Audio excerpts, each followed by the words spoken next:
Hi guys, welcome back to Sun YouTube channel. Guys, big boss ಕಡೆಯಿಂದ 2 promo ಬಿಟ್ಟಿದ್ದಾರೆ. 2 promo review ಮಾಡ್ಕೊಂಬರೋಣ. ಅದಕ್ಕಿಂತ ಮುಂಚೆ ಇನ್ನಾರೆಲ್ಲ channel subscribe ಮಾಡ್ಕೊಂಡಿಲ್ಲ ಅಂದ್ರೆ ದಯವಿಟ್ಟು ಸಬ್ಸ್ಕ್ರೈಬ್ ಮಾಡ್ಕೊಂಡು ಅಂತ ಹೇಳ್ತಾ ಬನ್ನಿ ಇವಾಗ ಪ್ರೋಮೋದ ಅಂತ ನೋಡ್ಕೊಂಬರೋಣ. ಸೊ ಗೈಸ್, ಮನೆ ಒಳಗಡೆ ಬೆಂಕಿ ಹತ್ಕೊಂಡಿದೆ ಅಂತಾನೆ ಹೇಳ್ಬೋದು. ಬೆಂಕಿ ಹಚ್ತವ್ರು ಯಾರಪ್ಪ ಅಂತಂದ್ರೆ ಇಲ್ಲಿ ಜಾನ್ವಿ ಅವರು. ಆಕ್ಚುಲಿ ಸುದೀಪ್ ಸರ್ ಮನೆ ಒಳಗಡೆ ಎಂಟ್ರಿ ಕೊಡ್ತಾರೆ. ಎಂಟ್ರಿ ಕೊಟ್ಮೇಲೆ ಒಂದಷ್ಟು ಡೈಲಾಗ್ಗಳನ್ನ ಹೊಡಿತಾರೆ. ಯಾರು ತಪ್ಪು ಮಾಡಿದ್ರು, ಯಾಕೆ ತಪ್ಪು ಮಾಡಿದ್ರು, ಯಾರಿಂದ ಯಾರು ಹೈಲೈಟ್ ಆಗ್ತಾರೆ ಅದೆಲ್ಲ ಮಾತಾಡ್ತಾರೆ. ಮಾತಾಡಿ ಮನೆ ಒಳಗಡೆ ಒಂದು ಸೆಗ್ಮೆಂಟ್ ಬರುತ್ತೆ.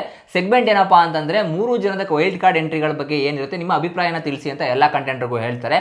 ರೈಟ್ ಆರ್ ರಾಂಗ್ ಅಂತ ಬರುತ್ತೆ. ಇಲ್ಲಿ ಆಕ್ಚುಲಿ ಎಲ್ಲರೂ ಸೂರಜ್ ಅವ್ರಿಗೂ ರೈಟ್ ರಾಂಗ್ ಅನ್ನೋದು ಇರುತ್ತೆ. ಸಾರಿ, ಅವರು ರಘು ಅವ್ರಿಗೂ ಕೊಡ್ತಾ ಇರ್ತಾರೆ, ಇಲ್ಲಿ ರಿಷಾ ಅವ್ರಿಗೂ ಕೊಡ್ತಾ ಇರ್ತಾರೆ. ರಿಷಾ ಅವ್ರಿಗೆ ಫಸ್ಟ್ ರಾಂಗ್ ಅಂತ ಕೊಟ್ಬಿಟ್ಟು ಆಕೆ ಬಂದಿದ್ದು ನನಗೆ ಅವ್ರ ನೋಡಿದ್ರೆ ಪಾಸಿಟಿವಿಟಿ ಅಂತ ಅನ್ಸ್ತಾ ಇಲ್ಲ ನನಗೆ ಅಂತ ಅನ್ಸುತ್ತೆ ಅಂತ ಅಶ್ವಿನಿ ಅವರು ಹೇಳ್ತಾರೆ. ಅವರು ರಿಷಾ ಕೊಡ್ತಾರೆ. ಈ ಕಡೆ ಜಾನ್ವಿ ಅವ್ರು ಬಂದ್ಬಿಟ್ಟು ಈ ಚಂದ್ರಪ್ರಭಾ ಅವ್ರ ಹತ್ರ ಮತ್ತೆ ಗಿಲ್ಲಿ ಅವ್ರ ಹತ್ರ ಇವರು ಅಂದ್ರೆ ನಡ್ಕೊಳ್ತಾ ಇರೋ ರೀತಿ ಸ್ವಲ್ಪ ಮುಜುಗರ ಆಗುತ್ತೆ ಅಂತ ಹೇಳ್ತಾರೆ. ಸೊ ಇಲ್ಲಿ ಮುಜುಗರ ಆಗುತ್ತೆ ಅಂತ ಪದ ಏನ್ ಯೂಸ್ ಮಾಡಿದಾರೋ ಜನಗಳಿಗೆ ಅದು ಎದ್ದು ಕಾಣಿಸ್ಬಿಡುತ್ತೆ ಅವ್ರು ಮುಜುಗರ ಮಾಡ್ತಾ ಇದಾರೋ ಇಲ್ವಾ ಅಂತ. ಸೊ ಇದಕ್ಕೆ ತುಂಬಾ ಮೇ ಬಿ ಸುದೀಪ್ ಸರ್ ಮಾತಾಡ್ತಾ ಬ್ರೇಕ್ ಕೊಟ್ಟಿರ್ತಾರೆ. ಏನೋ ಬ್ರೇಕ್ ಅಲ್ಲಿ ರಿಷಾ ಅವರು ತುಂಬಾ ಕಿರ್ಚಾಡ್ಕೊಂಡು ಮಾತಾಡ್ತಾರೆ. ನಿಮಗೆ ಹೆಂಗೆ ನೀವು ಆಡೋದ್ ಮಾತ್ರ ಆಟ, ನಾವ್ ಮಾಡಿದ್ರೆ ಮಾತ್ರ ಅಸಹ್ಯನ ನಿಮ್ಗೆ ಅಂತ ಹೇಳಿದಾಗ ನೀವು ನೋಡ್ಕೊಂಡು ಆಡ್ಬೇಕು ನೀವು ಅಂತ ಸ್ವಲ್ಪ ಇವರು ಕೂಡ ಮಾತಾಡ್ತಾ ಇರ್ತಾರೆ.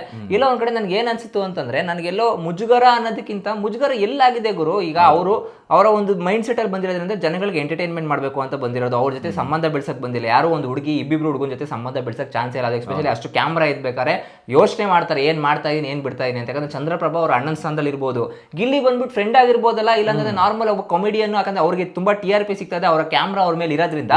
ಗಿಲ್ಲಿ ಅವರು ಅದೇ ರೀತಿ ಹೋಗ್ತಾ ಇದಾರೆ. ಗಿಲ್ಲಿ ಅವರು ಫಸ್ಟ್ ಸ್ಟಾರ್ಟ್ ಮಾಡ್ಕೊಂಡಿದ್ದು ನಾಟ್ ರಿಷಾ. ನಾನು ಪದೇ ಹೇಳ್ತಾ ಇದೀನಿ. ಅವ್ರ ಎಂಟ್ರಿ ಕೊಟ್ಟಾಗ ನೀವು ಗಿಲ್ಲಿ ಅವರ ವರ್ತನೆ ನೀವು ಅಬ್ಸರ್ವ್ ಮಾಡ್ಬೋದು.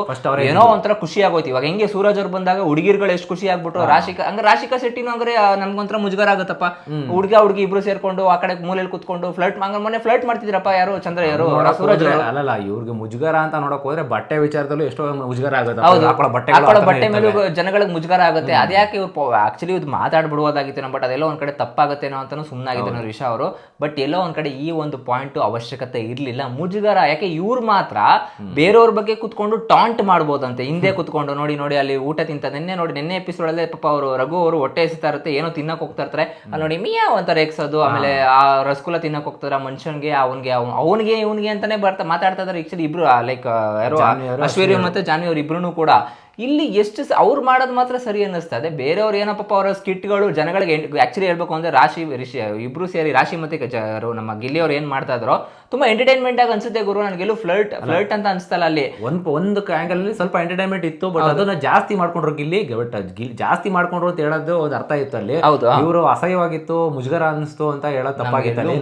ನಿಮ್ಗೆ ಅನ್ಸುತ್ತೆ ಗೈಸ್ ಇದು ಮುಜುಗರವಾಗಿತ್ತಾ ಇಲ್ಲ ಅಸಹ್ಯವಾಗಿತ್ತಾ? ನೀವು ಕಮೆಂಟ್ ಮಾಡಿ ತಿಳಿಸಿ. ಎಂಡ್ ಆಫ್ ದಿ ಡೇ ಏನಂತಂದ್ರೆ ಇವರು ಸುಮ್ಮನೆ ಬೇರೆಯವ್ರನ್ನ ಬ್ಲೇಮ್ ಮಾಡೋದು ಬದಲು ನಮ್ಮ ಒಂದು ಬ್ಲೇಮ್ ಏನಿದೆ ಅದನ್ನ ನಾವರ ಹಾಕೊಂಡು ನೆಕ್ಸ್ಟ್ ವೀಕ್ ನಾನು ಹೆಂಗೆ ತಿತ್ಕೊಂಡು ನಡಿಬೇಕಪ್ಪ ಅಂತ ಯೋಚನೆ ಮಾಡಬೇಕು. ಇಬ್ರು ಕೂಡ ತುಂಬಾ ಸಾಧಿಸ್ತಾರೆ. ಯಾರು ಒಬ್ರನ್ನ ಕಂಡ್ರೆ ಈಗ ರಕ್ಷಿತಾ ಮೇಲಿತ್ತು.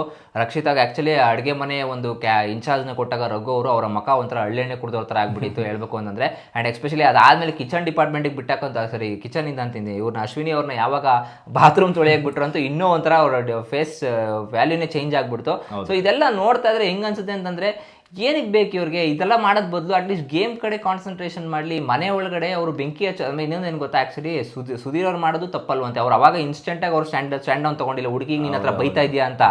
ಅದೇ ಅವ್ರು ಯಾವಾಗೋ ಎಲ್ಲಾರು ಕನ್ವಿನ್ಸ್ ಮಾಡಿ ಧ್ರುವಂತ್ ಅವ್ರು ಕನ್ವಿನ್ಸ್ ಮಾಡಿದ್ರು ಆಕ್ಚುಲಿ ಯಾರಿಗೆ ಮಾತಾಡ್ತಾರೆ ಅಶ್ವಿನಿ ಅವ್ರಿಗೆ. ಆಮೇಲೆ ಅವ್ರು ಹೋಗ್ಬಿಟ್ಟು ನೋಡಮ್ಮ ದೊಡ್ಡವ್ರ ಮುಂದೆ ಮಾಡ್ತಾ ಇದೀನಿ ಕ್ಷಮೆ ಇರ್ಲಿ ಅಂತ ಕಾಮಿಡಿ ಮಾಡ್ಕೊಂಡು ಕ್ಷಮೆ ಕೇಳೋ ಥರ ಇತ್ತು. ಅದು ಸೀರಿಯಸ್ ಆಗಿ ನಿಂತ್ಕೊಂಡು ಒಂದು ಪಾಯಿಂಟ್ ನೋಡಿ, ಯಾರೇ ಆದ್ರೂ ಅಷ್ಟೇ ದೊಡ್ಡ ವ್ಯಕ್ತಿಗಳಾದ್ರೂ ಕೂಡ ತಪ್ಪಿದ್ದಾಗ ಸಾರಿ ಕೇಳ್ಬಿಟ್ಟಾಗ ಅವರ ದೊಡ್ಡತನ ಇನ್ನೂ ಜಾಸ್ತಿ ಆಗುತ್ತೆ. ಚಿಕ್ಕದಾಗ ಆಗಲ್ಲ ಆಕ್ಚುಲಿ ಹೇಳ್ಬೇಕು ಅಂತಂದ್ರೆ. ಬಟ್ ನಿನ್ನೆ ಮಾಡಿದವರು ತಪ್ಪಿತ್ತು. ಇವದೆಲ್ಲ ಪಾಯಿಂಟ್ ಆಕ್ಚುಲಿ ನನ್ನ ಪ್ರಕಾರ ಸುದೀಪ್ ಸರ್ ಒಂದ್ ಸ್ವಲ್ಪ ಗರಂ ಆಗಿದ್ದಾರೆ. ಪ್ರೋಮೋದಲ್ಲಿ ನೋಡ್ತಾ ಇರ್ಬೇಕಾದ್ರೆ ಒಂದ್ ಸ್ವಲ್ಪ ಸೀರಿಯಸ್ ಆಗಿ ಫೇಸ್ ಮಾಡ್ಕೊಂಡಿದ್ದಾರೆ. ಆಕ್ಚುಲಿ ಜಾನ್ವಿ ಅಂತ ಕೂಗ್ತಾ ಇದ್ದಾರೆ, ಬಟ್ ಅಂದ್ರೂ ಅವರು ಆ ಮಾತಿಗೆ ಕಿವಿಗೆ ಕೊಡ್ತಾ ಇಲ್ಲ. ಸೊ ಜಗಳ ಆಡ್ತಾನೆ ಇದ್ದಾರೆ. ನೋಡ್ಬೇಕು ಇವತ್ತಿನ ಎಪಿಸೋಡ್ ಏನಾಗುತ್ತೆ ಎತ್ತಕತೆ ಅಂತ. ಸೊ ಗೈಸ್, ನಿಮ್ ಪ್ರಕಾರ ಏನ್ ಅನ್ಸುತ್ತೆ ಈ ಒಂದು ಪ್ರೋಮೋ ನೋಡಿ? ಸೊ ಕಮೆಂಟ್ ಮಾಡಿ ತಿಳಿಸಿ. ಸಿಗೋಣ ಮುಂದೆ ನೋಡಿದರೆ ಅಲ್ಲಿ ತನಕ ಬಾಯ್.